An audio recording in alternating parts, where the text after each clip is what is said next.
자, 외기는 있는데 충량이 없는 건물에서 가장 중요한 건물 중에 하나가 봉정사 대웅전이죠. 봉정사 대웅전의 평면의 형태는 자, 도리통이 넓은 장막형 평면 형태를 취하고 있고, 그다음 자, 내부의 내진 고주가 자, 이주가 이루어졌죠. 그죠? 배면 내진 고주는 이주고 전면 내진 고주는 어떻게 해요? 감주가 됐죠. 이주와 감주가 있고요. 그리고 자, 이 구조면은 사실 충량이나 부재가 구성 가능한데 시기적으로 충량이나 부재가 없는 시기죠. 자, 그다음 여기에 이렇게 보가 걸릴 거고, 그죠? 보가 걸리고 중도리가 이렇게 빠져나갈 거예요. 중도리가 이렇게 빠져나갈 거예요. 측면 기둥열에 맞춰가지고 빠져나가고, 이 45도 걸리는 지점, 추녀가 45도 걸리는 지점에 여기에 뭐라고요? 외기도리가 걸려지는, 그리고 이 지점이 외기가 되겠죠. 외기. 근데 그럼 보통적으로 이제 조선시대 일반인 그럼 이렇게 충량이 구성돼서 외기를 지지하면 좋겠지만 이 시기에는 충량이 없다는 거죠. 그래서 어떻게 외기를 지지하는지 살펴봤더니 우선은 추녀 뒷뿌리를 저 외기 밑으로 집어넣더라는 겁니다. 자, 추녀가 자, 이게 중돌입니다. 중돌인데 보통 여기서 이건 외기돌이고 외기돌이 왕지 맞춤하고 짧게 잘려지는데 얘는 1고주 5량가 건물이죠. 근데 1고주 5량가 건물 또는 2고주, 1고주 7량가든 5량가든 7량가든 건물 중에 합각의 규모가 큰 건물들은 중돌이가 합각부를 지지하기 위해서 합각부까지 빠져나가는 건물들이 있어요. 이거는 합각부에서 또 구체적으로 설명드릴 거예요. 그래서 이 건물 같은 경우에는 합각부를 지지하기 위해서 중돌이가 많이 빠져나갔죠. 합각부까지. 어쨌든 이 중돌이와 직교에서 결구되는 외기도리가 구성되어 있어요. 근데 이 추녀가 이 밑으로 이렇게 추녀가 이렇게 구성되어 있는 겁니다. 그래서 추녀의 뒷모습이 자, 외출목돌이 위에는 올라타고요.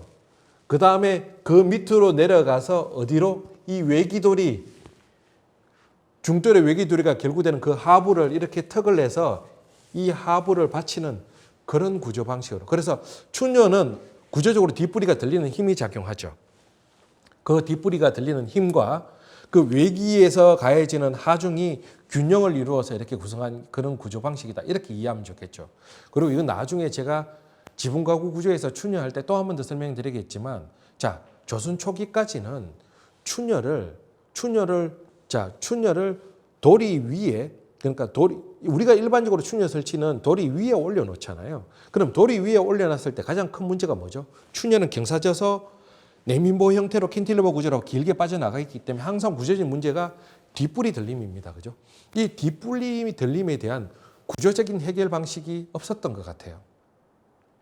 그 도리 위에 올려놓고 난 다음에. 근데 통상적으로 지금은 그 조선 중기 이후의 건물에서 보여지는 추녀 뒷뿌리에 들림을 방지하는 부재가 뭐예요?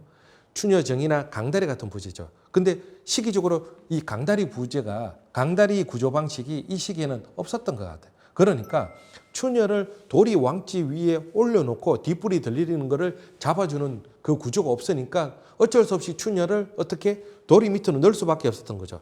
이 동일한 모습이 어디에서 보여지냐면 부산 무량수전에서도 보여집니다. 그러면 추녀 구성 방식상에서도 시기적인 특징이 되겠다. 그죠? 그래서 이 부분은 또 뒤에서 구체적으로 제가 다룰 거고요. 우선 여기서는 팔짝집 구성 방식에 대한 가구 구성 방식에 대해서 집중해 보면 자, 이렇게 추녀를 도리 밑으로 집어넣어서 그 추녀 뒷뿌리의 들림으로 1차적으로 외기 부분을 지지했고요. 또 하나, 자, 이 부재는 뭐냐 그러면 고주머리와 결구된 뜬창방입니다. 이 지점으로 빠져나가는 뜬창방, 이 지점으로 빠져나가는 뜬창방. 이 앞쪽에는 대량 위에 동자죽 올라갔어요. 그 동자죽 머리를 빠져나가는 똑같은 옆에서 빠져나가는 뜬창방. 그리고 추녀가 45도 걸리는 지점, 이 지점이죠. 이 지점으로 이 부재, 그 뜬창방과 직교하는 또 뜬창방을 하나 걸어놓고 자, 여기에 중돌이 외기도리를 지지하는 그런 구조 방식을 뜬창방으로 만들었다는 겁니다. 그래서 자, 도리 밑에 단장녀, 그리고 도리 밑에 장녀죠, 그죠? 통장녀, 그리고 그 하부를 받는 첨차형 부재, 그 밑에 뜬창방을 하나 구성해서 결국은 뜬창방과 추녀로 외기를 지지하는 구조 방식. 이게 어떤 건물이다고요? 봉정사 대웅전의 구조 방식이다. 그래서 봉정사 대웅전의 구조 방식을 간단한 개념대로 구조도 방식으로 표현하면 자, 보통 이 외기 부분을 외기도리를 보통 받는 게 이렇게 걸쳐지는 부재가 측면 기둥열에 있을 때 이렇게 곡제로 걸쳐지는 부재가 충량이잖아요. 그죠? 여기에 보통 동자주를 세워서 외기도리를 지지하게 되는데 여기는 이 충량이 없으니까 어떻게 우선은 추녀가 여기 밑으로 들어가는 거죠. 그죠? 추녀가 밑으로 들어가고 그다음 자 고주머리와 동자주 머리에 연결되는 뜬창방과 그 뜬창방과 직교하는 뜬창방을 설치해서 외기 부분을 지지하는 구조 방식이 봉정사 대웅전의 외기 지지 방식이다. 여기까지. 그래서 이 봉정사 대웅전의 구조는 굉장히 중요하죠. 그죠?